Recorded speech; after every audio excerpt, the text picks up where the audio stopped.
13 octombrie, capitolul 6, 3 și 4. Când a rupt mielul a doua pecete, am auzit pe a doua făptură vie zicând: vino și vezi. Și s-a arătat un alt cal, un cal roșu. Cel ce sta pe el a primit puterea să ia pacea de pe pământ, pentru ca oamenii să se înjunghe unii pe alții, și s-a dat o sabie mare. Călărețul pe calul roșu.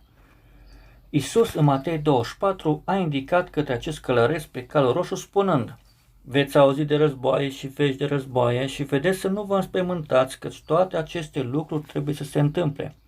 Dar sfârșitul tot nu va fi atunci. După aceste cuvinte ale Fiului lui Dumnezeu, nu este nimic cu planurile de pace ale fanaticilor. Ei vorbesc de pace, dar se referă la război.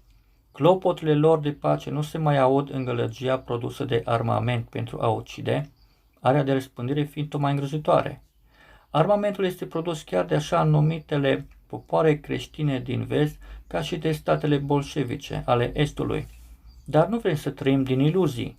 Călărețul pe calul roșu trece peste acest pământ.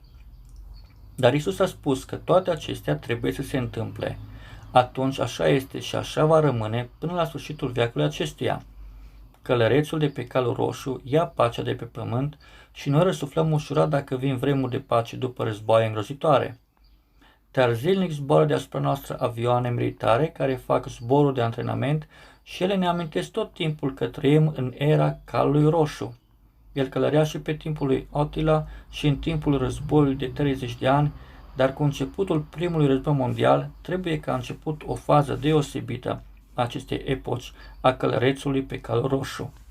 Când au căzut în final acele bombe atomice și când oamenii s-au topit ca niște păpuși și cu zecile de mii au fost pe străzile marilor orașe, atunci treaba a devenit foarte serioasă și mulți s-au înnebunit de frică. Și noi am trecut peste toate acestea. Ultimul război se spune că a nimicit 1% din omenire.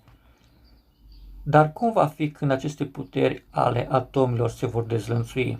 Atunci se împlinește cuvântul scriitorului Schiller: cel mai groaznic dintre toate lucrurile este omul în nebunia lui.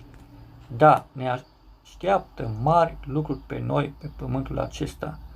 Călărețul pe calul roșu mai este în acțiune și oricâte cuvinte despre dezarmare nu vor face nicio schimbare. Noi ne întrebăm de ce. Iisus ne dă răspunsul la această întrebare spunând că toate acestea trebuie să se întâmple. Omul obraznic care s-a subscris stăpânului acestui veac, Satanei, nemai întrebând de Dumnezeu, primește pentru aceasta plata lui. Și în judecățile viitoare de furie va mai primi încă.